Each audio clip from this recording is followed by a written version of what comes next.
Good evening, everyone. I'm Thane Rosenbaum. I'm the creative director of the Forum on Life, Culture, and Society at Touro University, and welcome from our live FOLCS studio to the FOLCS headline series. Tonight's headline conversation is Harvard's post-10/7 problems, and there are many of them, and they've been very much recently in the news. In fact, just yesterday, the Department of Education released a letter indicating that Harvard was no longer eligible for federal grants. A number of weeks ago, Harvard told the Trump administration told Harvard that it was no longer eligible or they were going to be stripped of $2.2 billion of federal funding. Even more recently, Harvard has been told that its tax exemption is now in jeopardy as well.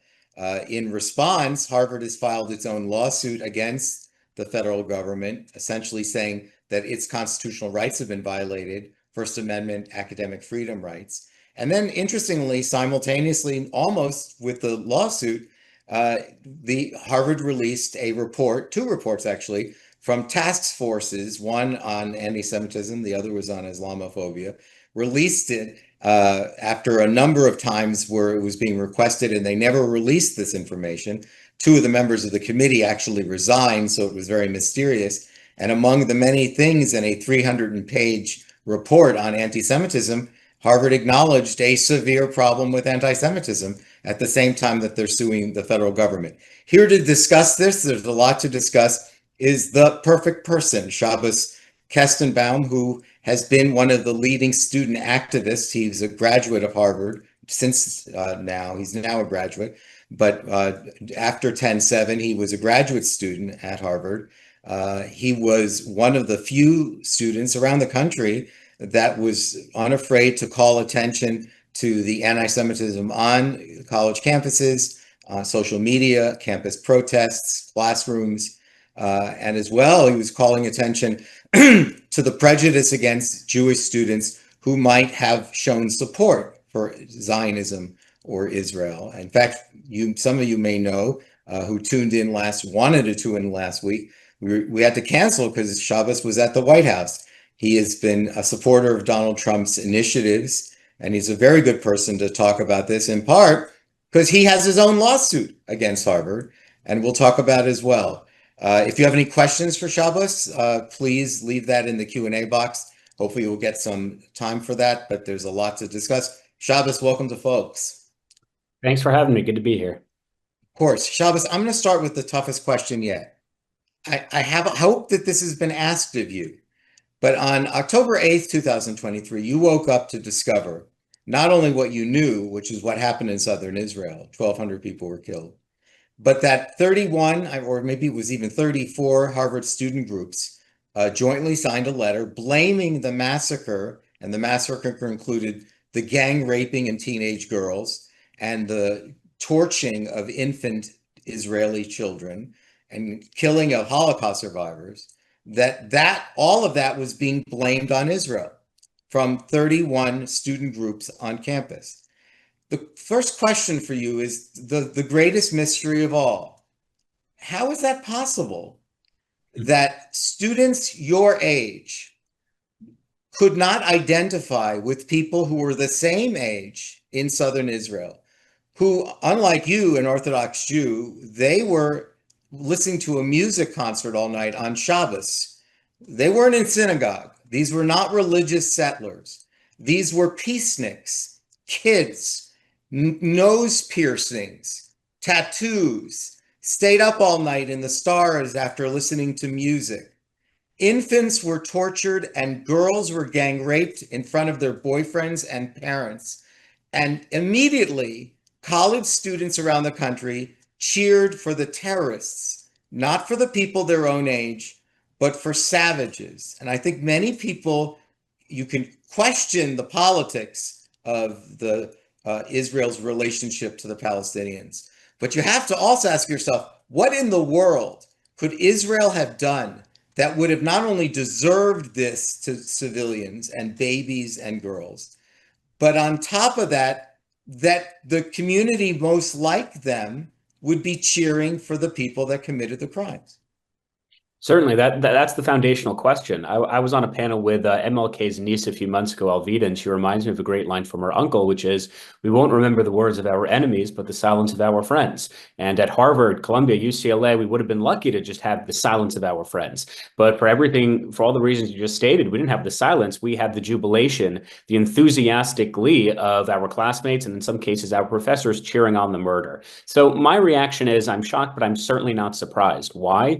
Because this is the inevitable outcome. This is the ultimate culmination of decades and decades of political indoctrination in the classrooms that have masqueraded itself as academic worth and intellectual discourse when it is nothing other than a deep-seated hatred of the Jewish people and an obsession against the Jewish state. There were classes at Harvard, and this was detailed quite extensively in the Harvard Anti-Semitism Task Force report last week, that explicitly claimed that their purpose was to de-Zionize Jews, that they had the explicit goal of taking Jews to Israel during the narratives and displacement class at the Harvard Divinity School Religion and Public Life Department, where they can cause Jews to feel so guilty about the alleged oppression of the Palestinian people that they would throw their yoke of Zionism and their religious mandate of loving the land of Israel off and exclaim solidarity with the Palestinian people. This was taught as fact. Take it from someone who was in those classrooms, who learned from those professors. So it's not a surprise when you're being taught for years and years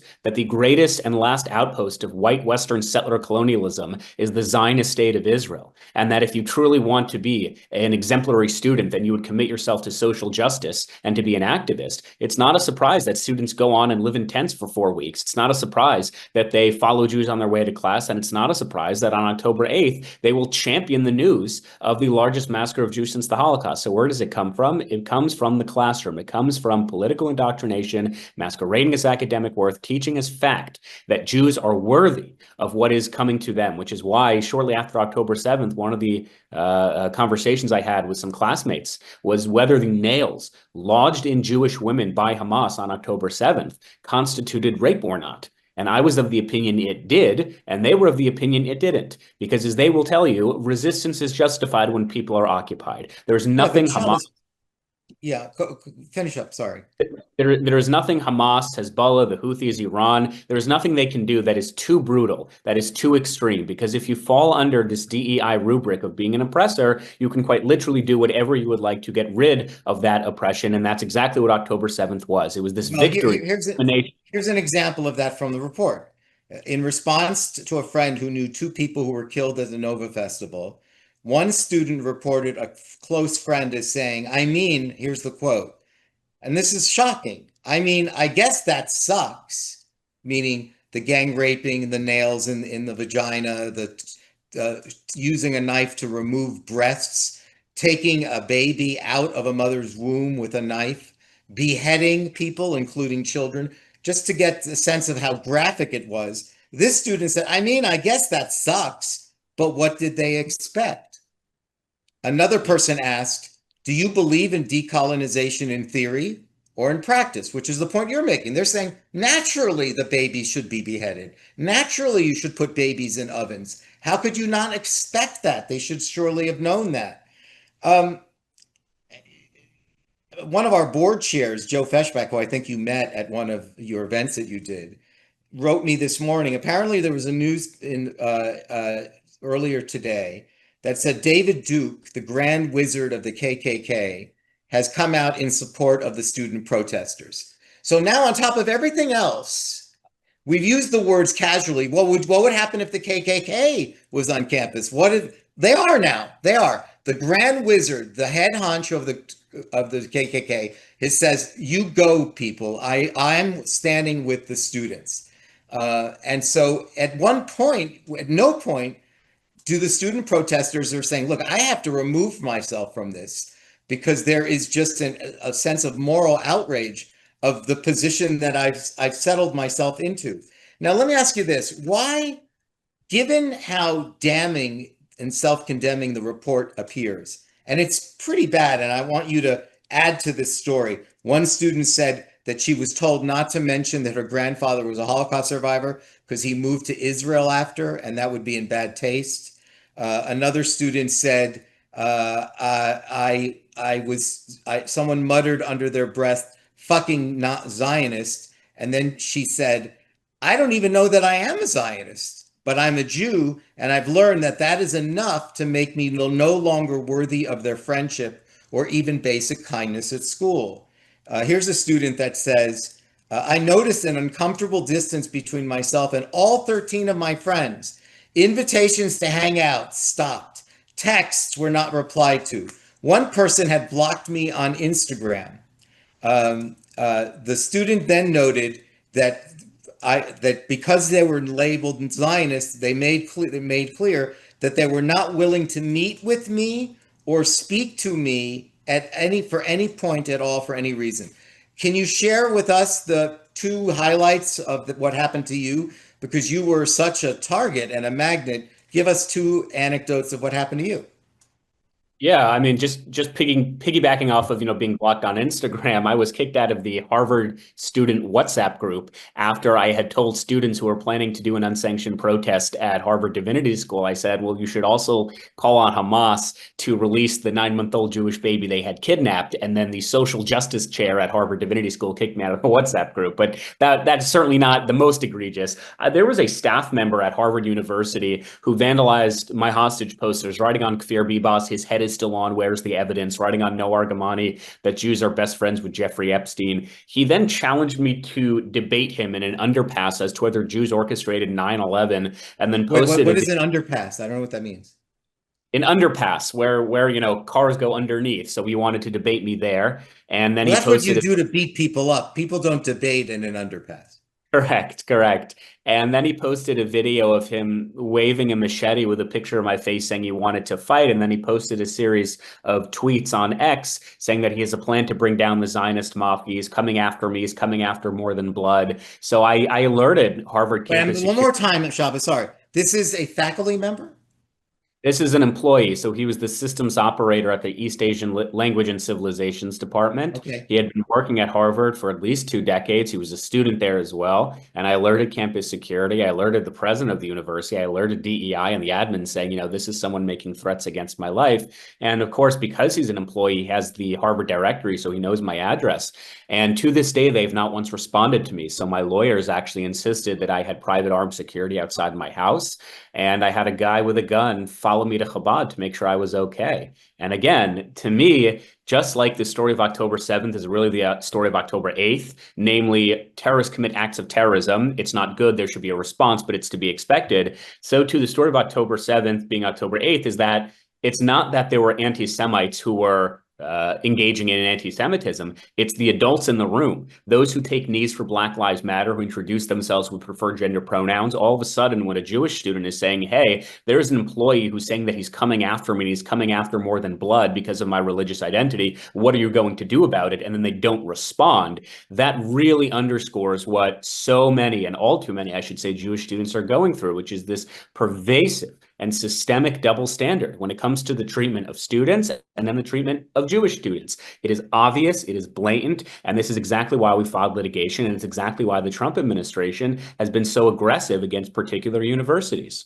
So first of all, I was surprised to learn that the four worst offenders in your mind and in those who follow the story, in the lawsuits that were brought, was the medical school, your school, the divinity school, the public health school, and I'm trying to remember, there was one other. I always assumed that the problem was in the humanities, but apparently it was your school. The school of religion was the place where people were going to threaten to beat you up in an underpass. I think it's also important, I think, for the audience, just keep that in mind. And I'll talk about this soon. At some point, we'll get to the words academic freedom and the First Amendment, because it's interesting how the language that's being told is, you are preventing us from our First Amendment rights to speak and to have academic freedom. And there is no academic freedom to threaten a student and tell him to go to an underpass and show him a picture of him being beheaded. So what you're seeing is a quick shift. A lot of the things are literally acts of violence, acts of intimidation, but yet it's being characterized. Now, and I'm saying this openly in part because I read the report. And in reading the report, I thought, why would Harvard release this report? They filed a lawsuit. I mean, it just seems idiotic. The report is so self-condemning. The medical school orientation meeting there was a sign saying Zionists are not welcome. Zionists are not welcome. 90%, 80 to 90% of Jews identify themselves with Zionism. That means Harvard Medical School has no interest in Jewish doctors anymore. Really, nice move. No more Jewish doctors because 90% of them believe in Israel. The Harvard Medical School would make this announcement since they stumbled and refused to release the report soon after it was filed, and two other members, I know one of your mentors, David Wolpe, a friend of mine, resigned from it because he just basically said this task force has no interest in making meaningful change. Why would they release the report, knowing that your lawyers in particular would find this fascinating? Yeah, so they wanted to not release the report. It was basically suppressed for a year, and then the Trump administration told them in the last month or two, you must release the report, and if you don't, there will be greater financial penalties. So you spoke about the $2.2 billion that have been canceled. There has now been an additional $1 billion in federal grants that have been canceled from the federal government to Harvard, but that still leaves $6 billion in federal contracts on the table. So the Trump administration went to the university and said, we still have $6 billion left to play. If you do not give us that report, then we are more than happy to suspend more monies. So it's not that Harvard wanted to release it. It's simply because they made a calculation that they can mitigate the risks of this task force. And that's why you'll actually notice, and I think you just said this, the Islamophobia report was released at the exact same time as well. Well, And I'm going to talk about that. We're going to get to that because that's interesting. Maybe you can help explain that. I guess your point there is just simply to say they couldn't possibly release the one without the other because they loved the fact that there were two, right? That they thought they would be offsetting. And soon I'm going to ask you, do they offset each other? But I want to stop you here because I want to read the statement for yesterday, which I'm sure you saw, Shabbos, because this has been in your mind since October 8th, all of this. Harvard's response to the Department of Education's letter yesterday, denying it any opportunity for further federal grants, says the following, and I think the audience should listen to this carefully because the report says that we have a, quote, severe problem with anti-Semitism on campus. So now they write, Harvard will continue to comply with the law, promote and encourage respect for viewpoint diversity, and combat anti-Semitism in our community, it is said, adding that the school would continue to defend against illegal government overreach. It sounds like Harvard really doesn't like the overreach part. That's the part. But it doesn't seem, in watching this for 19 months, it doesn't seem like Harvard is they're now acknowledging the problem, but they're also seemingly trying to, it's like a bait and switch. It's a serious problem, but we're working on it. We're working on it. We don't tolerate it. It seems like you do tolerate it. So how is it this explained? Again, I'm sure your lawyer's salivating at this, but how can this be explained? Do they think we're stupid? Probably. It definitely is a bait and switch because, as you just said, on the one hand, they're saying we admit that there's a pervasive and systemic problem, but also the government can't react in any possible way because we're working on it. I mean, it is ludicrous. First of all, the opening of the statement is just blatantly not true when they say we will continue to promote and encourage academic and viewpoint diversity. I mean, that's laughable. 97% of the faculty at Harvard University identify as liberal. Students have reported consistently that they self-censor.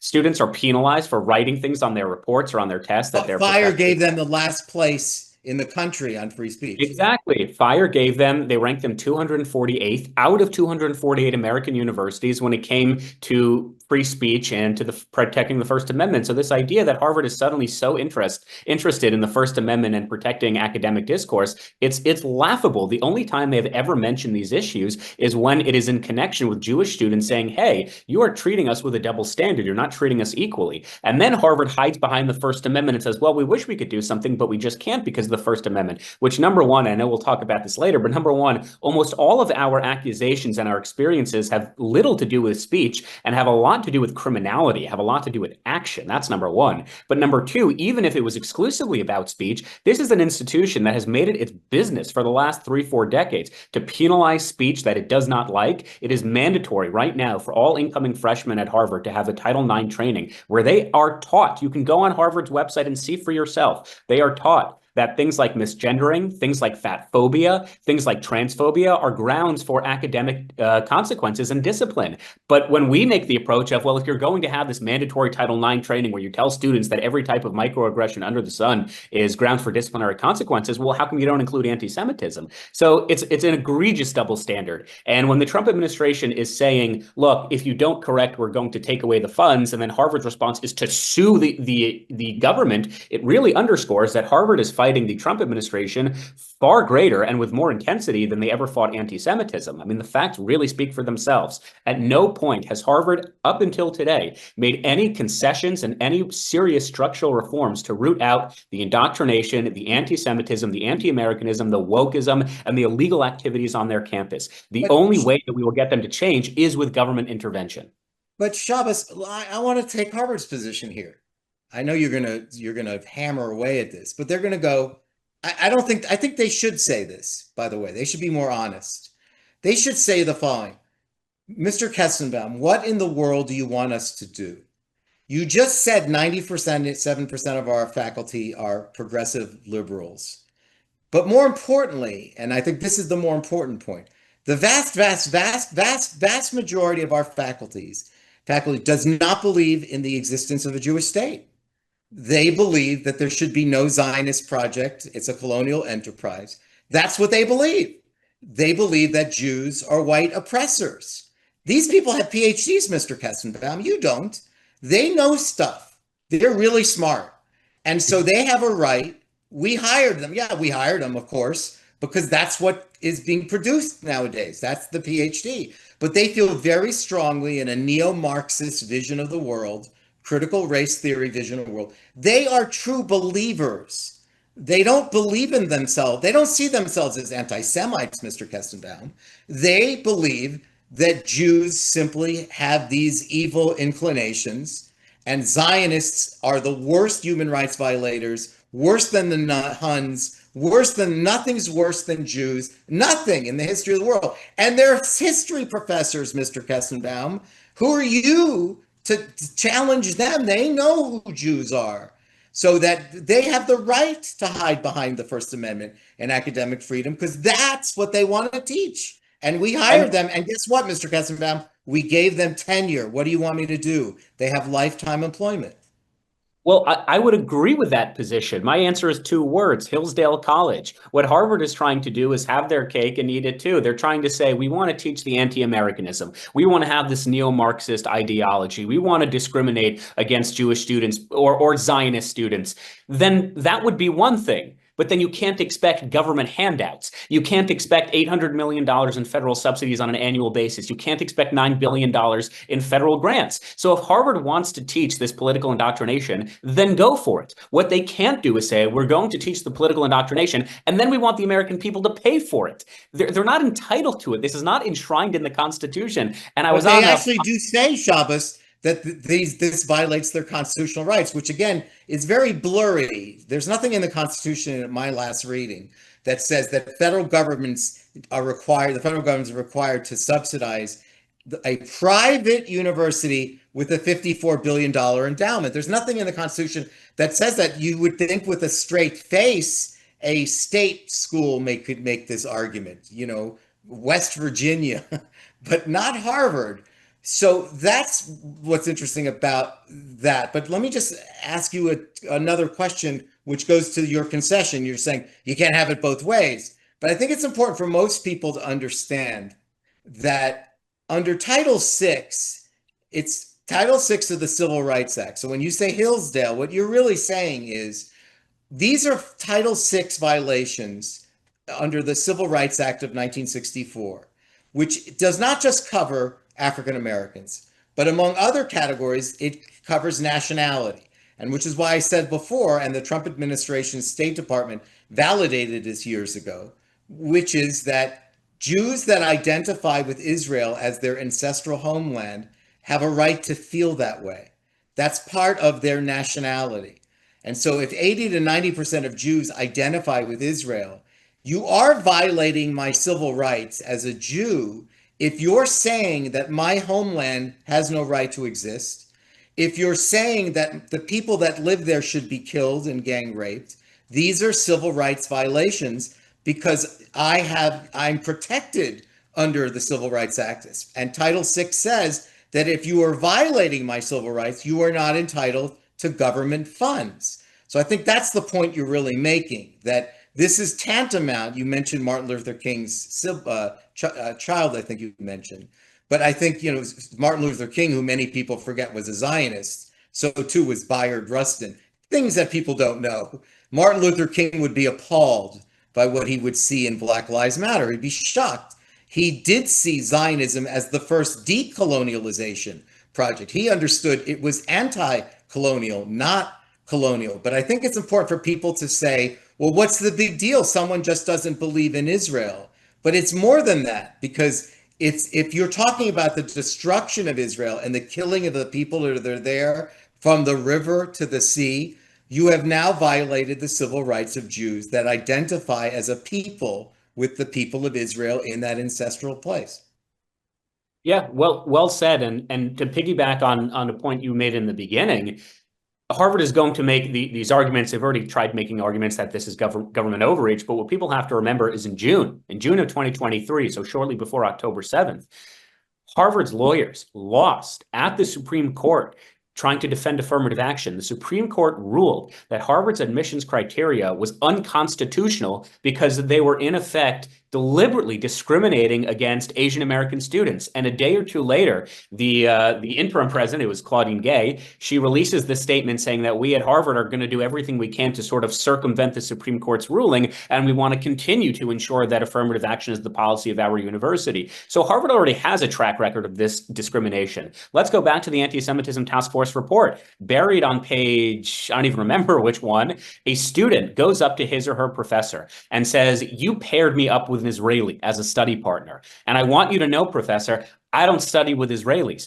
You know what the professor says? "No worries. I don't want you learning with an oppressor." So the professor changes the study partner assigned to that student based on the student's nationality. That is a blatant textbook black and white case of a Title VI violation. Harvard has normalized, accepted, and celebrated this culture for years. And it's a damning indictment on the state of higher education in the United States that the only reason we know these things, the only reason there's a task force report, the only reason these universities are now suddenly, at least on paper, taking it seriously is because we have a president and we have an administration in DC that's saying, well, if you don't get your act together now, we're cutting off this unlimited supply of money.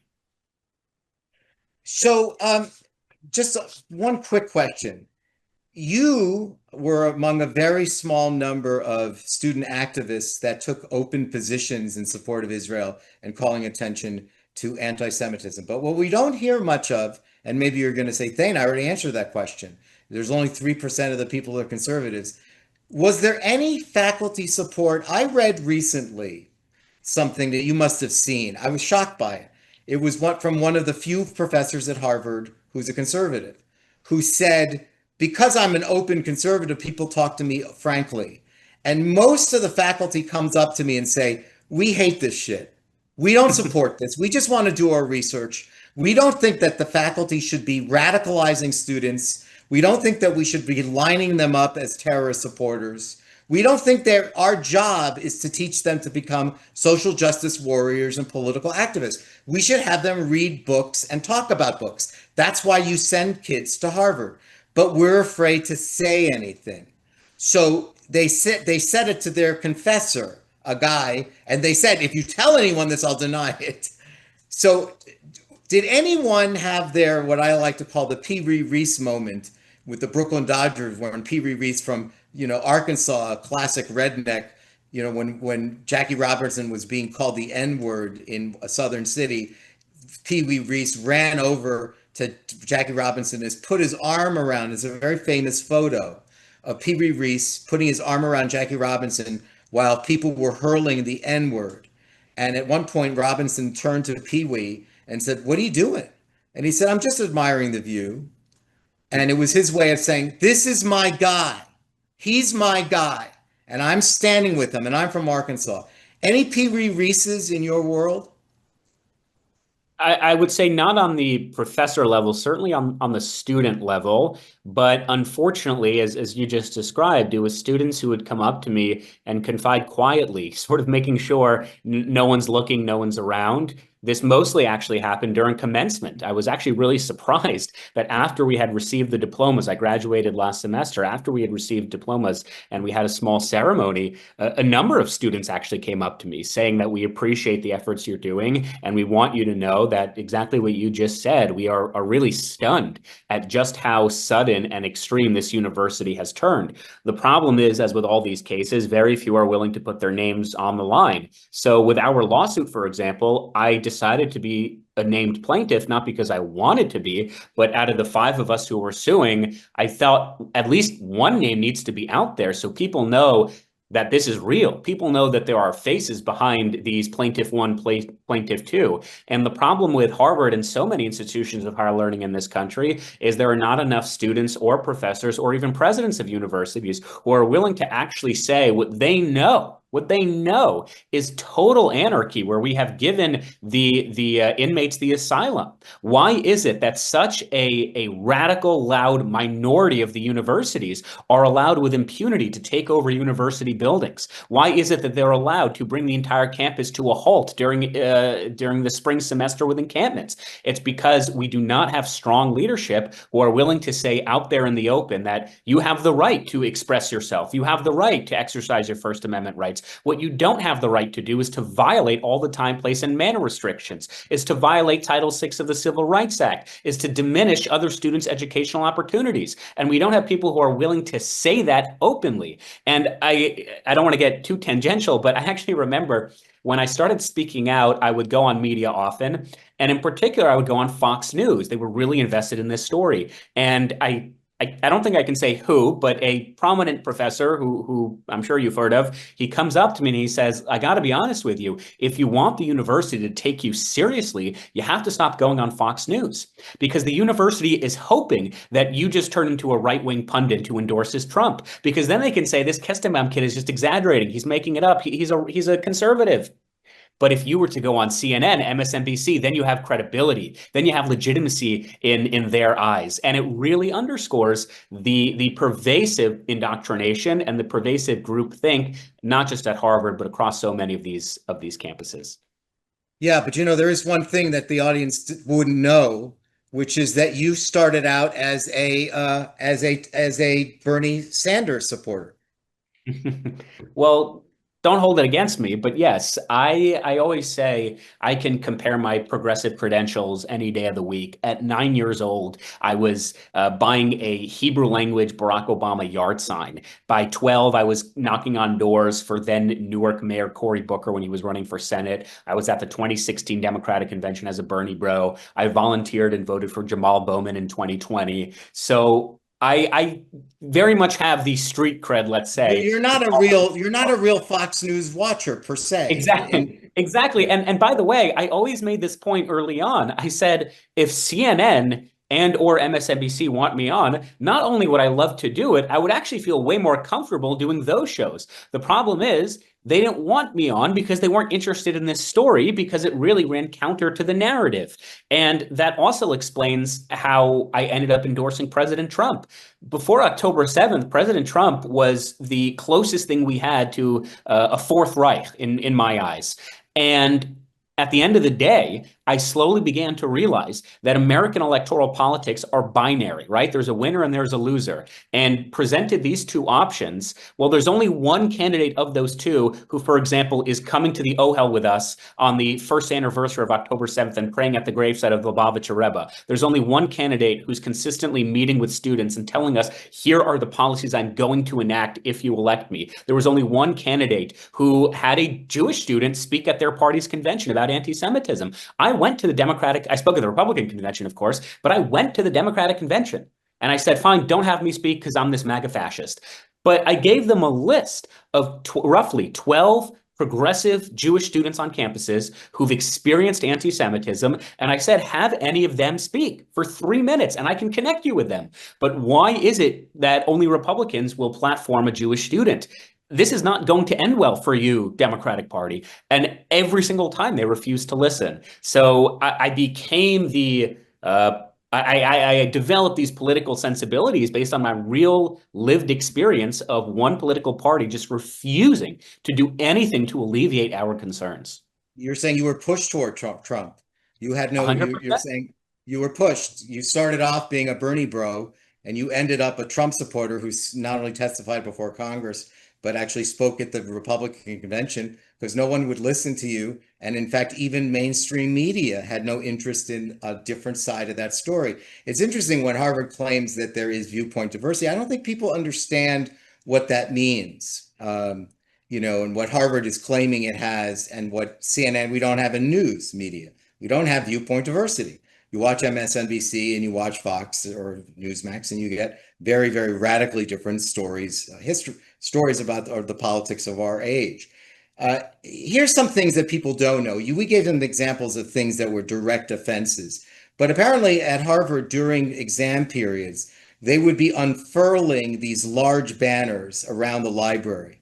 So you'd be sitting in the library and you'd be Jewish or not Jewish. And somehow it was okay. And this is, again, a Title VI violation. It's not just discriminatory, but the denial of access to facilities. People don't realize if I'm not able to use my library for $80,000 a year because you've decided that pro-Palestinian, pro-Hamas protesters have the right to circle the place with banners and stare me down while I'm trying to study. They should be studying, but they don't want to study. They want to do this. Okay. But remember, at UCLA, there's a very famous, and they have their own lawsuit, but there's a guy that was said, my class is over there. And they said, are you Jewish? And he said, yes. And he said, well, I want to go walk over there. And they made a human chain and they refused for him to go. And they said, we will only allow you in. This is at a university. These are not security guards. These are students that decided they were now the new guardians of the university. You cannot go to your classroom that way. You have to go around unless you disavow Israel. And in the Harvard report, I noticed something very similar. I was so shocked by this, Shabbos, you wouldn't, but apparently someone said that we were repeatedly told, you need to prove that you're one of the good ones. That you, as a Jew, you need to prove that you hate Israel. That prove to us, you must prove to us, we are so important, that you need to prove to us you are one of the good ones, and then we'll let you in. And I think that people don't understand. That's a different kind of shocking thing that was happening. Now, how do you answer? There was a similar report, not as extensive, but what is it that the pro-Hamas community is saying? Because I read that report too, and I must tell you, I don't know why they released that report, because that didn't help Harvard. I read that report and I said, you've got to be kidding. Seriously, that's the complaint? Because they seem to be saying that they felt stifled. And it's hard to imagine stifled because they took over campuses. It doesn't seem like the point of view to hate Jews in Israel was being stifled. It seemed like that was pretty becoming mainstreamed, but that they said that their view, and then they were also very upset that the encampment was dismantled. They thought it violated their First Amendment rights, that they should be able to take over the university. Remember, at Columbia, they took over Hamilton Hall. They took over a building. And that the First Amendment gives them the right to take over the university and to spend their days doing that. And that, as you said, and the government should pay them money. The university should receive money for that. So do you see anything, did anybody on the pro-Hamas, pro-Palestinian side say, let me just quickly say this idea. I can't believe no one has said at any university the following. Correct me if I'm wrong. I just want to publicly state that I'm opposed to the gang raping of girls and beheading of babies and torturing them. I am against taking Holocaust survivors, kidnap them, and taking them to Gaza. I'm appalled by Hamas because they're a terrorist organization. And I'm very terribly feels awful for what happened to Jews on that day. But I really am very sympathetic to the Palestinian side. And I really think they need a state. And I think the following things. What happened to that voice? The two-state solution doesn't even exist on campus anymore. Nobody even talks about that. How is it possible that I didn't hear one student say, whoa, whoa, whoa, whoa, whoa, I am no Hamas lover, but I really am a lover of the Palestinian people. And I think something must be done for them. Did I not hear them? Were they silenced somehow? No, they weren't silenced. They don't exist. On the first anniversary of October 7th, the Harvard Out of Occupied Palestine group, which is an unrecognized campus group that organized the encampments, they put out a statement saying, on this 1 year anniversary, we recognize the bravery of the resistance. We stand in solidarity. At no point has there ever been a recognition that if you truly care about the Palestinian people, then you would do everything in your power to rid Hamas from the face of the earth, because there has never been a force more destructive to the self-expression, to the freedom of movement, to the chance of a good life for Palestinian people than Hamas. But if public polling is to be believed, there is arguably more support for Hamas and other terrorist organizations on American college campuses than there actually are in the West Bank or possibly even in Gaza. And one of the problems with releasing these two reports simultaneously is, number one, it does draw this moral equivalency, this both sidesism. And just as a side note, when I was this far left radical, I remember marching with Black Lives Matter, and people would say, well, all lives matter. And we would say, true, but right now we're talking about Black lives because they're the ones being victimized or discriminated against by this systemic systemic racism. And those same people who said Black lives matter, not all lives matter, they don't even have the word anti-Semitism. They have the word anti-Semitism and Islamophobia. I mean, if you go back to Harvard's records of the last 2 years, almost entirely, when they mention anti-Semitism, whether it's a school-wide email, whether it's a lecture, it's always in the context of we condemn anti-Semitism and Islamophobia and all forms of hate. I mean, it's fascinating. But one of the other problems— Isn't it also, I'm just sorry, isn't it also that there seems to have been the old social consensus that anti-Semitism is in the category of discrimination and bias? Somehow it got removed from the list? Yes, because It's not on the list anymore, that somehow it's become normalized that we why? don't think of privilege, white privilege.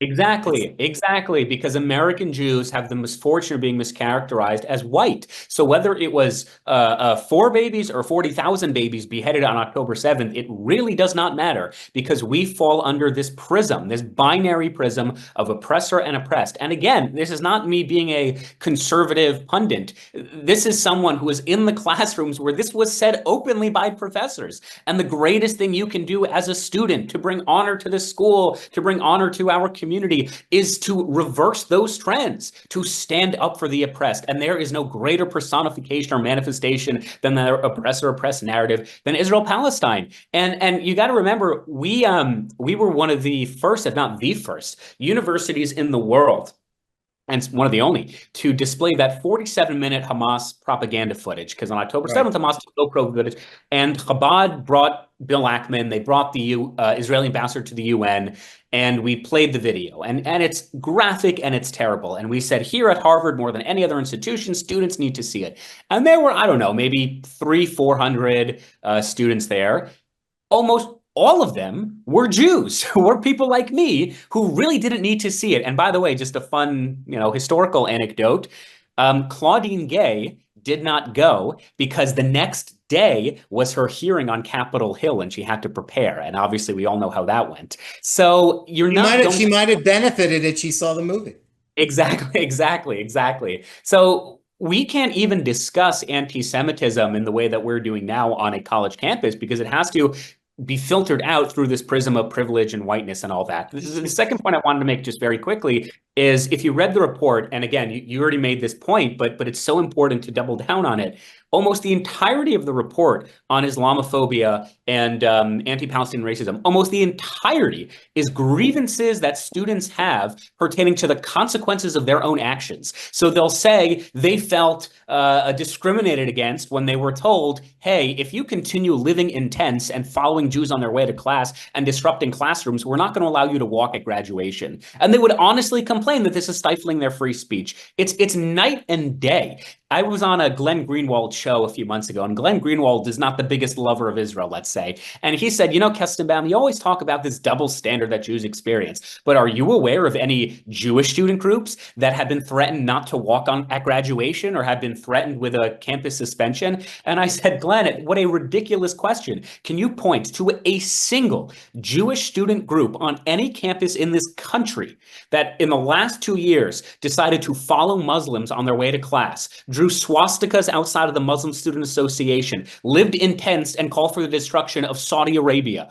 Of course you can't, because we don't behave that way. There is only one exception. That's the Palestinian exception. You can violate as many laws as you want. You can disregard the framework of what academic discourse is about and disrupt classrooms. But as long as you do it in the name of Palestine, you get a free pass. That's the real Palestinian exception. But what about those people? And I think that I've written about this a lot, but people, the chanting itself, right? Even if people weren't being harassed, even if people weren't being followed to class, I think that there are people who don't fully understand, but certainly don't know when the river to the sea. They don't know which river and they don't know what sea. They're just chanting. But to say globalize the intifada is tantamount to saying lynch blacks. And people really don't know this. So if I were to use the same legal strategy and political strategy and said, I happen to be opposed to affirmative action and all racial preferences. That happens to be me. If I'm not, but if I was, I could say. But the way I want to express my disapproval of racial balancing is to say, lynch blacks, lynch blacks, lynch blacks. Can you imagine what would happen on campus if I said that on campus? Could you imagine people defending my First Amendment rights? But somehow there is a, quote, twisting of a kind of moral understanding of what's being said, calling for the death of Jews. So when you said Claudine Gay, the former president of Harvard, it really was shocking to Elise Stefanik, I think, that a woman who was the president of Harvard, when asked the question, calling for the death of Jews, does that violate your code of conduct? She said it depends on the context. No, it doesn't. It doesn't. And in fact, the Supreme Court precedents, Virginia versus Black, Shaplinsky versus New Hampshire, Brandenburg versus Ohio, those are 3 Supreme Court cases. None of those chants receive First Amendment protection. And I happen to oddly be the only one of the few, if only, law professor in the country that's saying that. And so that everyone's saying it's just chanting. And so the question is it? Because there would be other kinds of chanting that people would recognize represent true threats, true intimidation, and therefore taken out of the safeguards of First Amendment protections.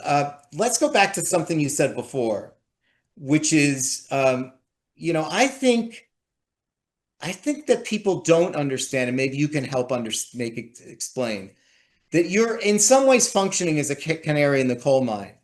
But I actually don't think you think this only involves Jews. I think that you think this is more than that, and that maybe people who listen to Fox News understand this. But I think that people don't understand when you said 97%. It's not just that they're conservative. It's just that they have a view of the world that is radically different from what I think most Americans would agree with. And so, if you defrock them, what does globalize the intifada also mean? It means a lot of things that we believe in. And maybe I think you know what I'm asking, if you clarify that. Sure. Well, I'll just give you 3 quick anecdotes. Mahmoud Khalil from the Columbia University Apartheid Divestment Coalition openly stated that their goal is the eradication of Western civilization. The student president for Students for Justice in Palestine at Temple University said just last night that they are working for the destruction of America. That's a direct quote.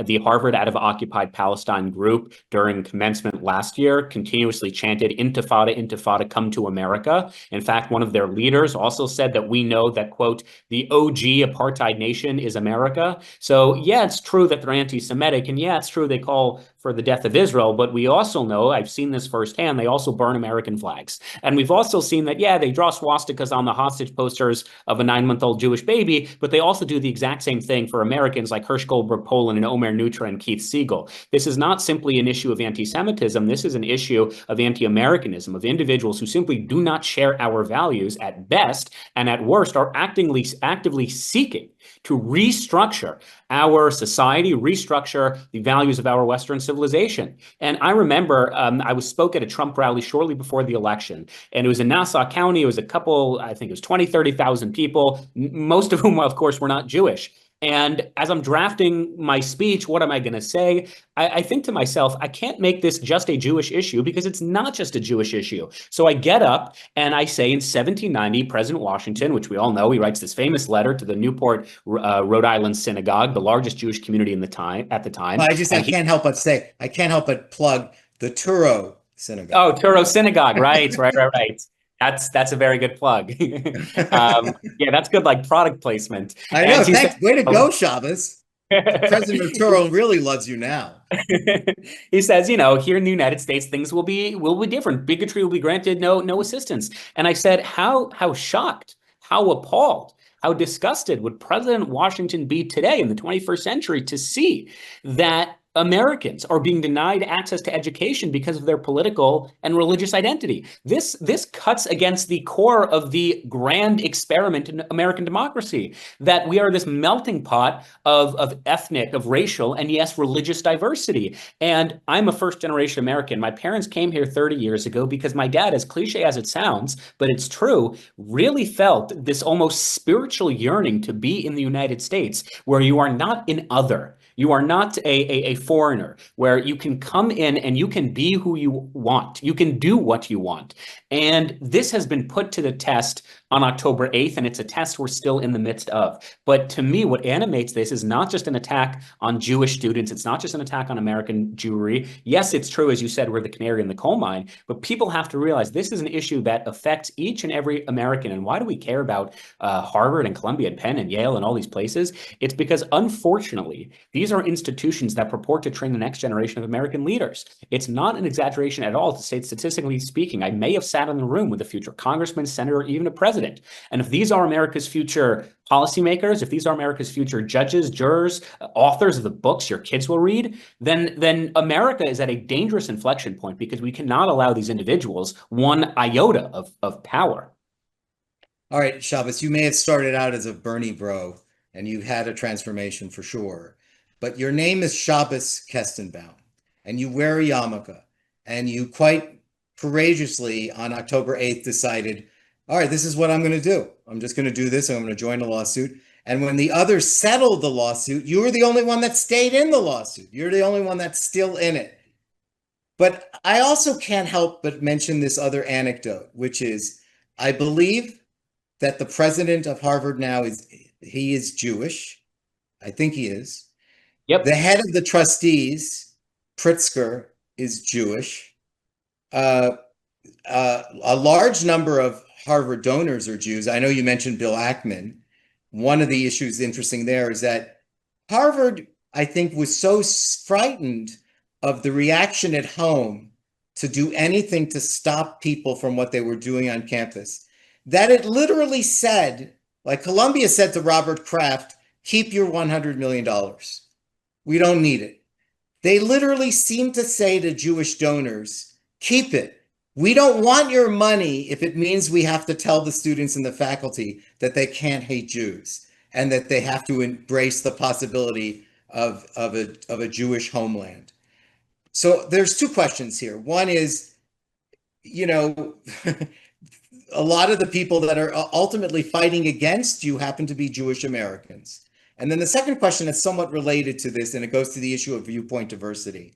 If I was a student, Jewish or non-student, and I was intrigued by Israel, and I wanted to know more about the political movement called Zionism, is there a course at Harvard that I could have that would be a course that would take me to Israel without calling it an apartheid genocidal state?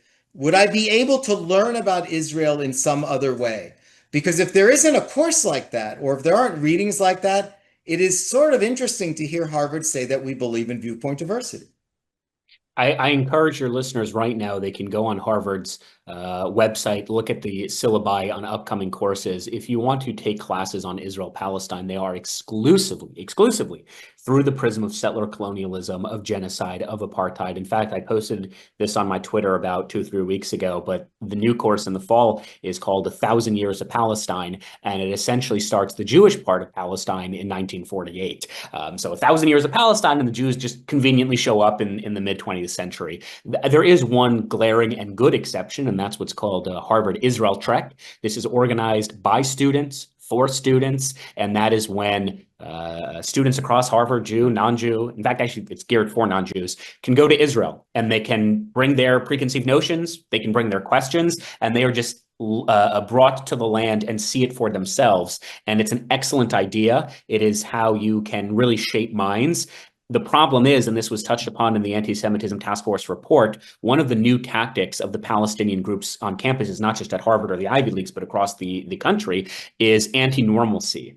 So there was a producer who reached out to me shortly after October 7th from a major network, and he said, we want to model a debate for the rest of the country, what disagreeing better can look like, and you, Shabbos, will be the token pro-Israel Jew, and we'll get a pro-Palestine Muslim student at Harvard, and you'll debate and you'll shake hands. And the debate has never been aired. It's never even been filmed, because to this day, we have not been able to find a single pro-Palestinian Muslim student at Harvard who's willing to debate us, because in their own words, I've heard this myself, we don't debate Zionists, we don't legitimize your narrative. So it becomes increasingly difficult to try to break bread and disagree better and have dialogue with individuals whose starting position is we get the entirety of the land and you go back to, the river and the sea or whatever it happens to be. And at universities, these ideas can't be discussed, right? Exactly. At all places, at a university, the pro-Zionist argument cannot be tolerated, can't be heard. It must be fully extinguished and eradicated.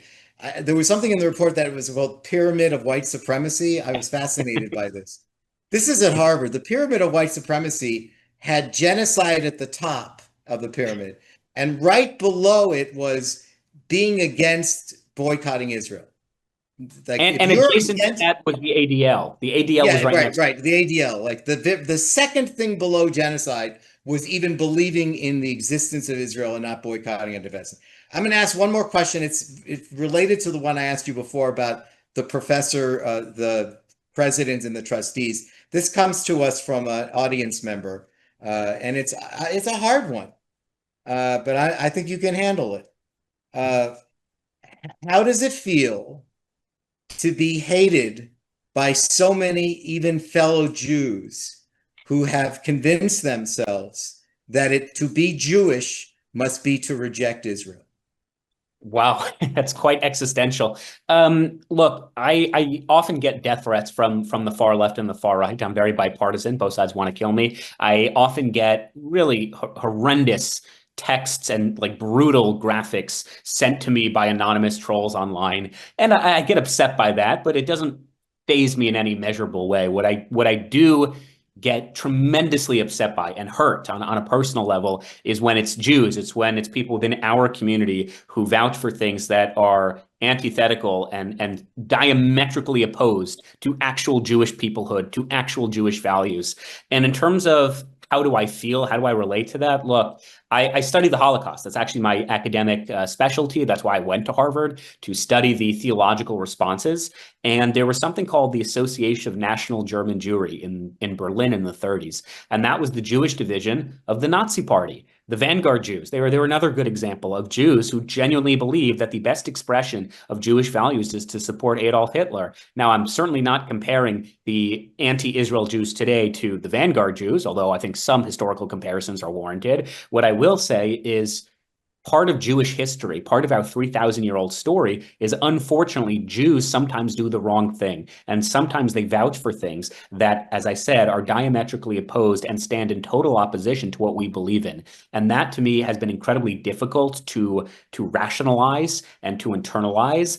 But it's a manifestation of the Jewish people continuing to exist even after 3,000 years. Having said that, we cannot discount the tremendous harm that these Jews cause, not just to other Jews, that goes without saying, but to our standing in the world, to the strength and security of the land of Israel, to the protection of Jewish students on college campuses. These are the most, not one of, but the most dangerous types of students on campuses today. The individuals who say, I believe in an intifada, I believe in the Palestinian resistance. Why? Because incidentally, I happen to be Jewish too, and therefore it can't be anti-Semitic. That is a dangerous argument. And I remember when I was, again, on the far left, and Alexandria Ocasio-Cortez, the congresswoman from New York, would say tokenization is racism. Well, if tokenization is racism, then these anti-Israel Jewish activists are the pinnacle of that mantra. So it's incredibly dangerous, but we have to fight that battle too.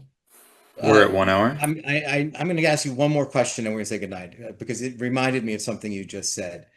Given your progressive bona fides, how you started out, I was struck by something you said earlier when you said, hey man, I was in the Black Lives Matter line. I was there. I was marching alongside, and I recognize that Black Lives Matter now, right now, because that's what it's about now. Do you feel betrayed by people who are on those lines with you, who don't say, yeah, but now it's Jews now. Now it's Jews and people that identify themselves as part of a nation of Jews that exist in Israel, that it's their turn. Do you feel betrayed? Have you had those conversations? Yeah, of course. It's utter betrayal at every single level. As I said, I can compare my progressive credentials. I did everything a good liberal was meant to do.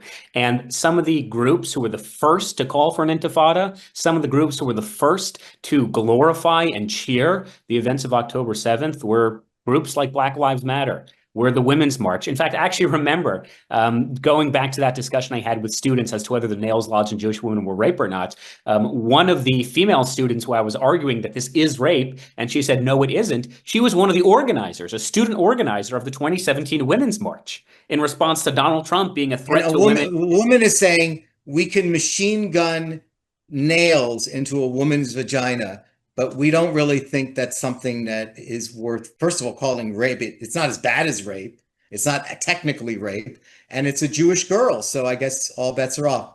All right. And by the way, it's not, I'll just say super quickly, it's not just me. This is why American Jews in increasing numbers are abandoning the Democratic Party, because they realize we're at odds with the party we once thought we were at home with.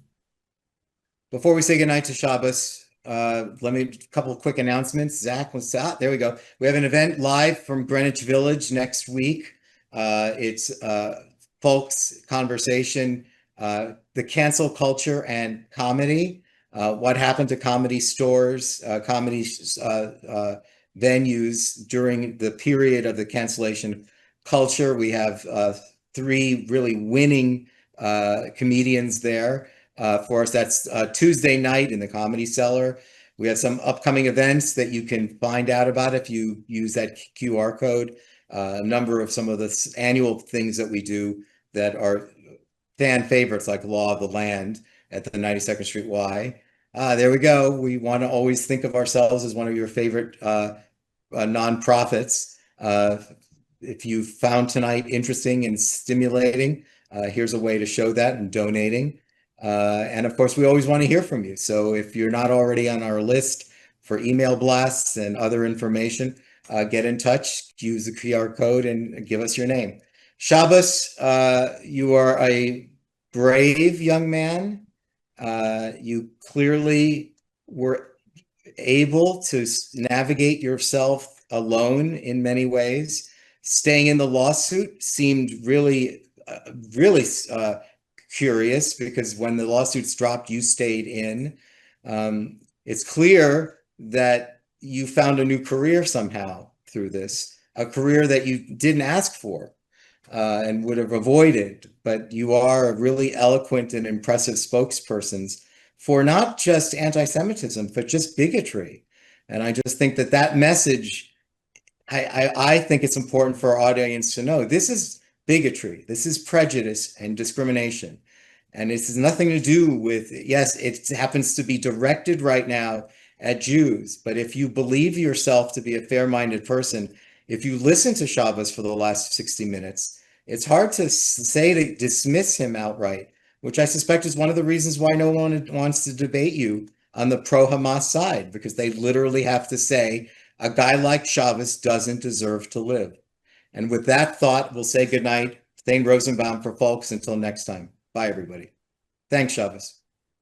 Thank you very much. I appreciate it. Take care.